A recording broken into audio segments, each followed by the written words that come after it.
नमस्कार, आप देख रहे हैं जोहार झारखंड। मैं हूं आपके साथ विभा उपाध्याय। झारखंड की हेमंत सोरेन सरकार ने चुनावी वादे पूरे करने की दिशा में एक और बड़ा कदम बढ़ा दिया है। महिला लाभुकों को चुनाव के समय मैया सम्मान योजना जो दी जा रही थी उसमें 1,000 की जगह अब उस राशि को बढ़ाकर 2,500 रुपए देने की घोषणा की गई थी। सीएम हेमंत सोरेन ने रांची के नामकुम में आयोजित समारोह में महिलाओं के खाते में ये 2,500 रुपए भेजने की शुरुआत कर दी है। खोजाटोली आर्मी ग्राउंड में आयोजित समारोह में काफी भव्य ये कार्यक्रम, जिसके तहत महिलाओं के खाते में ये राशि ट्रांसफर की गई, जिसमें राज्य के सभी जिले से आई महिलाएं शामिल हुई थीं। आज के कार्यक्रम के जरिए 56 लाख से ज्यादा महिलाओं के खाते में 2 महीने की किश्त एक साथ दी गई है। इस मौके पर सीएम हेमंत सोरेन ने कहा कि इन पैसे से महिलाओं से ये पैसा जो है महिलाओं को आत्मनिर्भर बनाएगा, सशक्त बनाएगा, सबल बनाएगा। अगर महीना में 2 सिलेंडर खर्चा होता है तो आराम से आप इस पैसे से भी सिलेंडर खरीद सकते हैं। बच्चों के लिए किताब, कलम, कपड़ा, लत्ता, आप अपने लिए हर त्योहार में कपड़ा खरीद सकते हैं और अपने पसंद के कपड़े खरीद सकते हैं।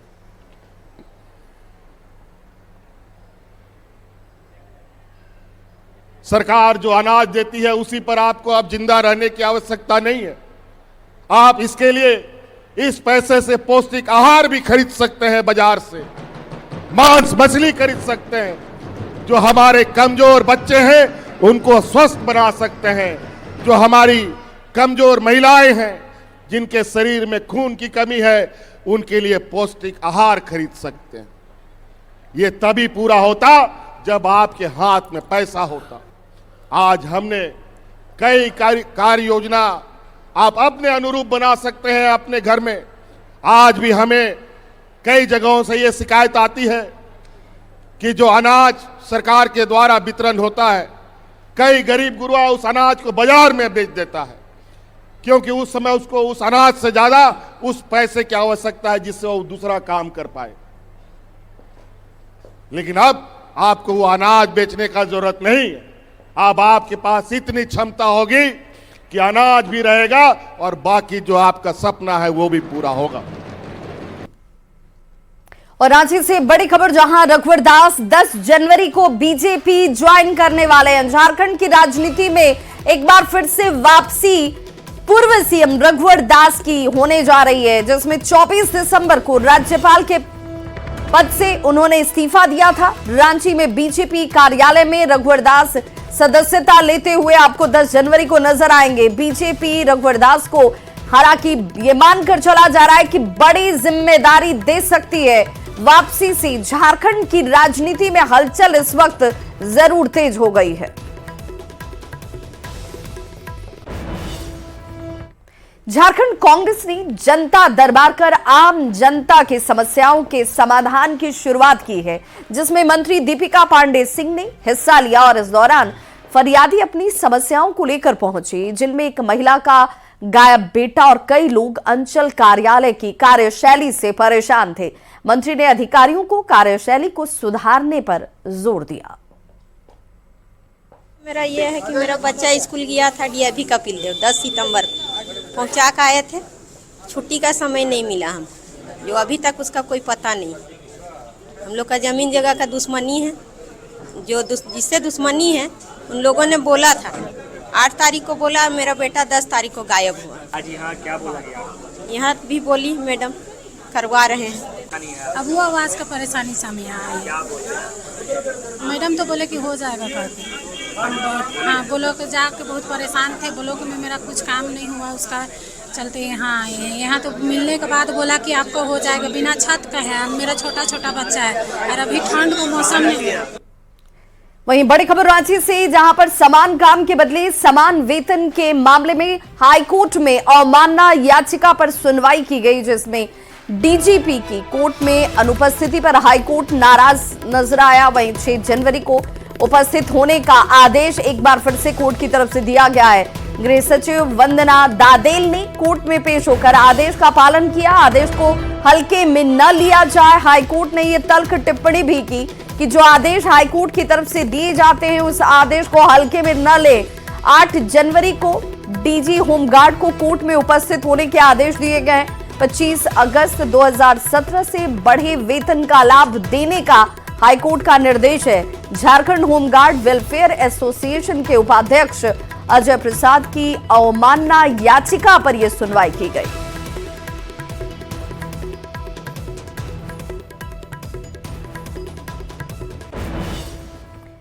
जेपीएससी चेयरमैन की नियुक्ति और रिजल्ट की मांग को लेकर अब 11वीं से लेकर 13वीं जेपीएससी में शामिल अभ्यर्थी आंदोलन को मजबूर हैं। अगस्त महीने से ही रिजल्ट बनकर करीब तैयार है, लेकिन रिजल्ट जारी नहीं किया जा रहा। पूर्व में चुनाव की बात थी तो उसके बाद अध्यक्ष का न होना, ये तमाम चीजें स्टूडेंट्स के लिए कहीं ना कहीं परेशानी की वजह बनी हुई है। छात्रों का ये आरोप भी है कि यही वजह है कि अब वे आंदोलन करने को मजबूर हैं। जेपीएससी अध्यक्ष की नियुक्ति को मांग को लेकर जो छात्र हैं, जो अभ्यर्थी हैं, वो अब धरने पर बैठ चुके हैं। देख सकते हैं जेपीएससी कार्यालय के ठीक नीचे जो छात्र हैं, जो अभ्यर्थी हैं, वो यहाँ पर बैठे हुए हैं। बता दें कि जो 11-13 जेपीएससी मेंस रिजल्ट है वो जारी नहीं हो पा रहा और इसकी सबसे बड़ी वजह है कि चेयरमैन का न होना। और यही मांग है कि छात्र भी अब चेयरमैन की नियुक्ति की मांग कर रहे हैं, लेकिन अब तक सरकार की तरफ से इस पर कोई हरी झंडी नहीं मिली है। अब देख, स्टूडेंट को रोड पे आना पड़ता है, ऐसे धरना देना पड़ता है, तब नोटिफिकेशन निकलता है, तब एग्ज़ाम होता है। और अभी हम जेपीएससी की बात करें तो 5 अगस्त से जो है हमारा रिजल्ट बन के तैयार है, लेकिन जो है अभी जो है चुनाव होने वाला है। अभी जो है जब हेमंत सोरेन साहब चुनाव जीत गए तो बोले कि 1 जनवरी के पहले आपका अध्यक्ष की नियुक्ति हो जाएगा। और अभी भट्टाचार्य साहब बोल रहे हैं, मतलब एक कहानी है ना कि हम गांव में गए, किसी के घर पे जाना था तो घर कैसे ढूंढेंगे, जिस घर में तोता है वहाँ पे जाना है। तो भट्टाचार्य साहब उल्लू बना रहे स्टूडेंट्स को कि देखिए अब उत्तरायण जब हो रहा है ना तो अध्यक्ष की नियुक्ति होगी, ठीक है ना। अरे महाराज, हम लोग यहाँ पे मतलब होता है ना कि वाइफ है, बच्चे हैं, मेरे बहुत सारे दोस्त जो हैं वो कस्टम डिपार्टमेंट में, केरला में, कहीं और हैं, उनको लगता है कि नहीं, जो झारखंड के 24 ज़िले हैं उसमें जो बोकारो, जमशेदपुर, धनबाद, रांची, दुमका, ये कंडीशन थोड़ा बेहतर है, तो हमको बाकी झारखंड को उठाने के लिए कुछ करना है। लेकिन यहाँ के स्टूडेंट को मौका मिल ही नहीं रहा है। वो सकारात्मकता नहीं दिखती है। इसके पूर्व 5 साल भी नकारात्मकता ही सरकार की बीती और आने वाले 5 साल भी नकारात्मक ही रहने वाला है, सिर्फ छात्रों के लिए। पहले कोरोना का बहाना, अब कहेंगे मैया योजना का बहाना। लगभग आज 5 महीना हो गए, 1600 पद के विज्ञापन को लेकर लगभग 4 लाख लोग, अरे 8 से 10 लाख लोग यहाँ प्रभावित हैं। कुछ लोग का रिजल्ट बन के तैयार है, कुछ लोग के मेंस बाकी है, सिर्फ और सिर्फ अध्यक्ष के बिना। ऐसे ही रिजल्ट बनकर तैयार है, लेकिन जारी होने में क्या कुछ विलम्ब है, कई कुछ टेक्निकल खामियां हैं।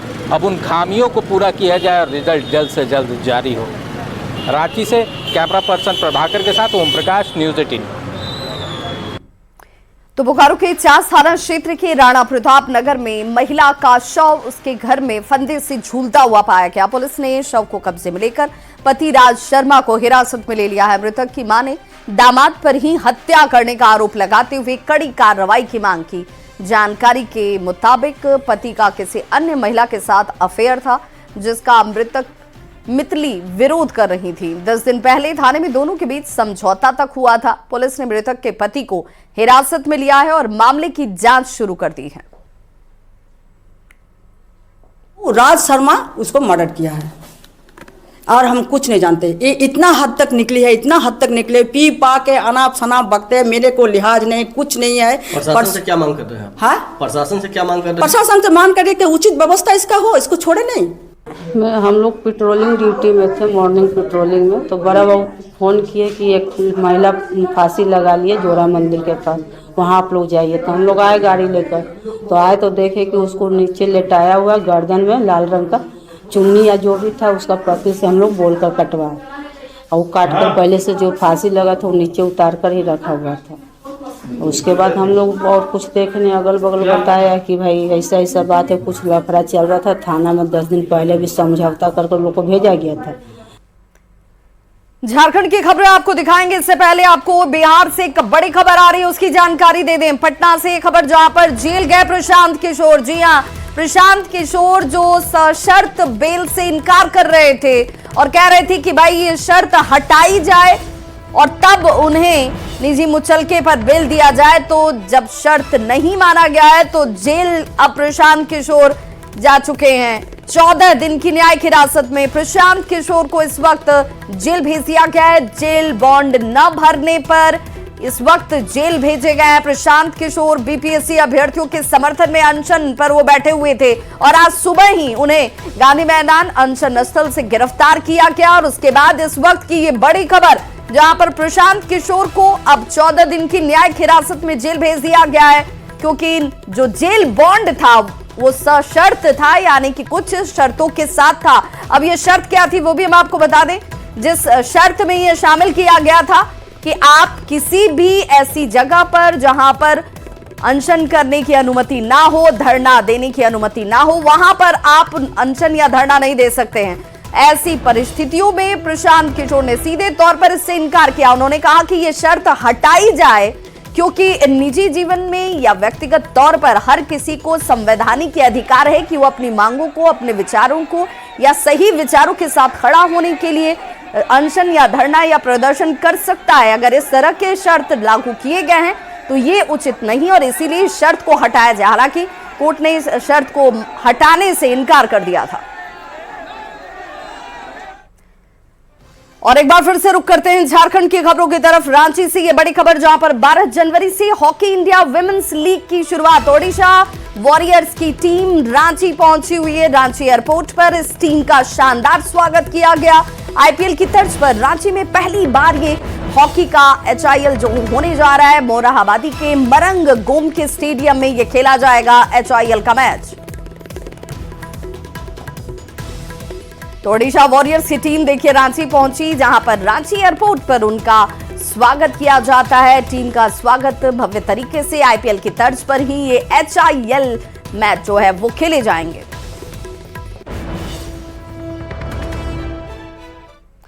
पलामू से बड़ी खबर जहां पर गैंग वॉर में 2 अपराधी की हत्या कर दी गई, जबकि 2 अन्य लोग घायल बताए जा रहे हैं। पांडे गिरोह पर हत्या की आशंका जाहिर की जा रही है।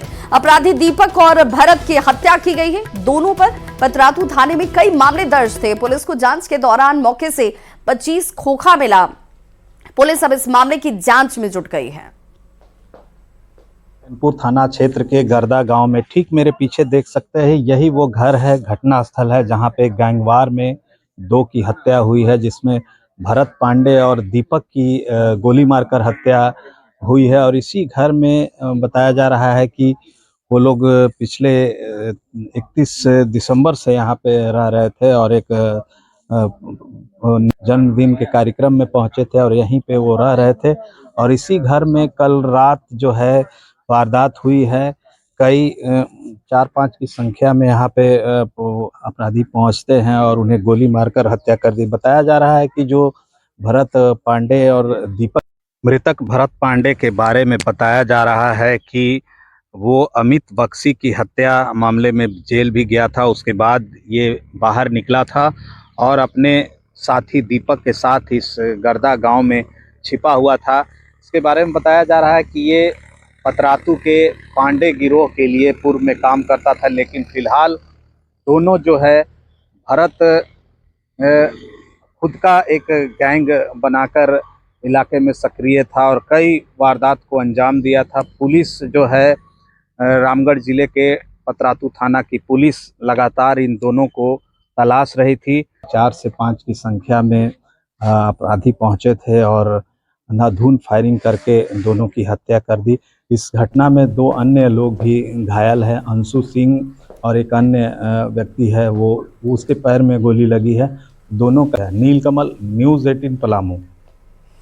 रांची में पुलिस एक मामला सुलझाती है तो अपराधी दूसरी चुनौती पुलिस के सामने पेश कर देते हैं। अपराधियों ने लक्ष्मी नारायण कॉम्प्लेक्स में बड़ी लूट की वारदात को अंजाम दिया। कॉम्प्लेक्स में अकेली रहने वाली 77 वर्षीय बुजुर्ग महिला के पास किराए पर दुकान खोजने के नाम पर अपराधी जो है वो पहुंचे और फिर घर में अकेली पाकर इस महिला को लूटपाट की। लूटपाट के दौरान ही अपराधियों ने बुजुर्ग महिला को बांधकर बुरी तरह से पीटा है। फिर घर में रखे करीब 5 लाख के कीमती गहने और नकद लेकर यहां से फरार हो गए। फिलहाल महिला की शिकायत के बाद जांच में पुलिस जुट गई है। देकर के गिरा दिया नीचे, बांध दिया पैर हाथ है, मुंह को बांध दिया, गला में बांध दिया है, गला में बांध दिया। बांध करके बोला पैसा दीजिए, पैसा दीजिए, रुपया दीजिए, गहना दीजिए, चाबी दीजिए। नहीं दिया तो मारे, मारा। इतना मारोगे हम तुरंत दे पाएंगे ना कुछ बोल पाएंगे। छत्तीसगढ़ से बड़ी खबर, जहां बीजापुर में बड़ा नक्सली हमला हुआ है। जवानों के बख्तरबंद वाहन को यहां उड़ा दिया गया है। कुटरू मार्ग पर नक्सलियों की तरफ से यह हमला किया गया। 8 डीआरजी जवान और ड्राइवर शहीद हो गए हैं। ये बड़ी खबर इस वक्त आ रही है। शहीदों की संख्या हालांकि बढ़ भी सकती है। ये एक्सक्लूसिव तस्वीरें ग्राउंड जीरो से देखिए किस तरीके का जोरदार यहां पर ये विस्फोट रहा होगा। बख्तरबंद वाहन यहां उड़ जाते हैं।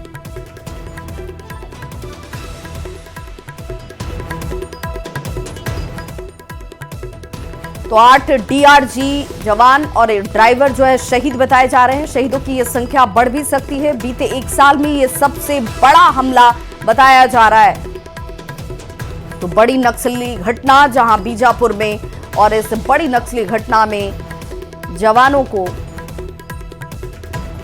खो दिया है हमने। बख्तरबंद वाहन ही निशाना बनाए गए, जहां पर कुटरू मार्ग पर नक्सलियों ने देखिए किस तरीके से इस बख्तरबंद वाहन को निशाना बनाया। 8 डीआरजी जवान और एक ड्राइवर शहीद हो गए। खबर झारखंड के बोकारो से, जहां पर 2023 के भीम सिंह हत्याकांड में साजिशकर्ता और फरार अभियुक्त अजय सिंह को गिरफ्तार कर लिया गया है। भीम सिंह की पुरुलिया में ले जाकर हत्या कर दी गई थी और सबूत मिटाने के मकसद से शव को जला तक दिया गया था। अजय सिंह के खिलाफ इश्तेहार निकाला गया। आरोपी के खिलाफ विभिन्न थानों में 5 से ज्यादा मामले दर्ज हैं। इस मामले में 2 आरोपी गिरफ्तार किए गए थे जो अभी जमानत पर बाहर हैं। 2023 में जिसको लेकर के 8/2023 कांड दर्ज किया गया था बीएससीटी में, उसमें एक वांछित अभियुक्त थे अजय सिंह, पिता का नाम भगवान सिंह। ये शिव शक्ति नगर चास के रहने वाले हैं। ये इनका इश्तिहार निकला हुआ था वर्तमान में, तो ये काफी दिन से वांछित चल रहे थे। तो इनकी गिरफ्तारी कल गुप्त सूचना के आधार पर चास से की गई है। गुमला थाने के बसिया नकटी टोली निवासी मरहू उरांव का शव पुलिस ने कुएं से बरामद कर लिया। वो अपने ससुराल नौडीहा महुआ टोली गांव पहुंचा हुआ था और शुक्रवार रात शौच के लिए घर से बाहर निकला, लेकिन वापस नहीं आया। परिजनों ने उसकी तलाश की तो कुएं से शव बरामद किया गया, जिसके बाद घर में हड़कंप मच गया। पुलिस ने शव को कब्जे में लेकर पोस्टमार्टम के लिए भेज दिया है। मामले की जांच जारी है। रामगढ़ में तेज रफ्तार कार गड्ढे में पलट गई, जिसमें 50 फीट गहरे गड्ढे में कार पलटी और हादसे में कार में बैठे लोगों को हालांकि मामूली चोट आई है। रजरप्पा के सिकीदरी घाटी में यह हादसा हुआ। हादसे के शिकार कार रांची से बोकारो जा रही थी। गनीमत यह रही कि कार का एयरबैग समय पर खुल गया, जिससे लोगों की जान बच गई। बाद में मौके पर जुटे लोगों की मदद से कार सवार को गाड़ी से बाहर निकाला गया। बोकारो हवाई अड्डे से उड़ान सेवा शुरू करने की कवायद अब तेज हो गई है, लेकिन 29 दुकानदारों के लिए ये बुरी खबर है। चास सीओ ने 7 जनवरी तक बोकारो स्टील प्लांट के पास अवैध बूचड़खानों को हटाने का आदेश दे दिया है, जिससे दुकानदारों की चिंता बढ़ गई है। बोकारो एयरपोर्ट के संचालन में देरी का मुख्य कारण सुरक्षा उपायों की कमी और एयरपोर्ट लाइसेंसिंग में आ रही परेशानी बताई जा रही है। दुकानदारों का यह कहना है कि उनकी रोजी रोटी अब संकट में है और 40 साल से यहां रहने के बाद उन्हें वैकल्पिक व्यवस्था की आवश्यकता है। वे हवाई उड़ान सेवा के पक्ष में हैं, लेकिन जीवन यापन के लिए उनके पास कोई समाधान नहीं। ये हम लोग नोटिस में 7 तारीख को आप लोग दुकान हटा दीजिएगा। अगर नहीं हटाते हैं तो हम हटाएंगे, तो इसको मुआवजा सहित भरपाई करेंगे। किस लिए हटाया जा रहा है? ये हवाई अड्डा को लेकर के हम लोग को आदेश दिया गया है कि आप लोग यहाँ से दुकान हटा लीजिए। कितने साल से हैं? हम लोग तो करीबन अभी 40 साल से लगभग अपना स्थायी दुकान चलाते आ रहे हैं और हमारे साथ साथ करीबन यहाँ 40-50 दुकानदार हैं। उनके साथ साथ और आगे पीछे दुकानदार लगा करके सारे जीविका का पालन कर रहे हैं। की गई अभी तक सब व्यवस्था का बात चल रहा है, लेकिन पूरा भी क्लियर नहीं आया। किसी के पास गए थे इसके लिए गुहार लगा के बात किए? गए हैं हम लोग, सांसद के पास गए हैं और बीजेपी के नेता के पास भी गए हैं। हाँ, क्या बोले वो लोग? वो लोग बोले ठीक है, अभी हवाई अड्डा के बारे में बोले कि हवाई अड्डा चालू होगा तो तुम लोग को तो वहाँ से हटना पड़ेगा, उसके बाद आगे का प्रोसेस। यहाँ तो बोल रहा है कि दुकान मुर्गा मीट सब हट जाएगा। हम लोग बहुत बचपन से आज से नहीं है, बहुत दिन से हैं, अगर कोई हिसाब नहीं है। हम लोग गए थे, हम लोग नेता के पास गए थे, टुल्लू मातो के पास, तो बोला